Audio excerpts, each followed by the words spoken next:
இன்று வெள்ளிக்கிழமை. நம்மை வாழ வைக்கின்ற அம்மன் தாய்களுக்கு பூஜை செய்து வாழ்வில் வளம் பெற வேண்டிய நாள் இதுவாகும். வீட்டில் இன்னைக்கு கண்டிப்பாக விளக்கு பூஜை பண்ணணும். சுமங்கலி பெண்களாகிய நம்ம எல்லாருமே விளக்கு பூஜைன்னு உடனே நீங்கள் பெருசாக நினச்சிட வேண்டாம். வீட்டில் விளக்கு பொருத்தி சாமி கும்பிடணும். அதை மற்ற நாள் மறந்தாலும் இன்றைக்கி மட்டும் நம்ம மறக்கக்கூடாது என்பது நம்மளோட ஐதீகம், நம்மளோட இந்துக்களோட பண்பாடு.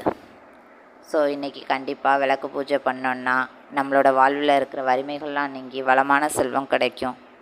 அதே மாதிரி சுக்கிர ஓரையில் நம்ம அம்மன்கள் படத்து முன்னாடி பூஜை பண்ணி நம்ம எந்த வேண்டுதல் வச்சாலும் ஒரு 5 வாரத்துக்குள்ளே அந்த வேண்டுதல்கள் எல்லாமே நமக்கு நிறைவேற்றி கொடுப்பாங்க அம்மன் தாய்ங்கிறது சத்தியமான உண்மை. அதுவும் சுக்கிர ஓரையில் தான் பண்ணணும். கமெண்ட்டில் சொல்லுங்கள் ஃப்ரெண்ட்ஸ். இந்த வீடியோ உங்களுக்கு பிடிச்சினா லைக் பண்ணுங்கள், ஷேர் பண்ணுங்கள், சப்ஸ்கிரைப் பண்ணுங்கள். Bye bye from Shakti Siva.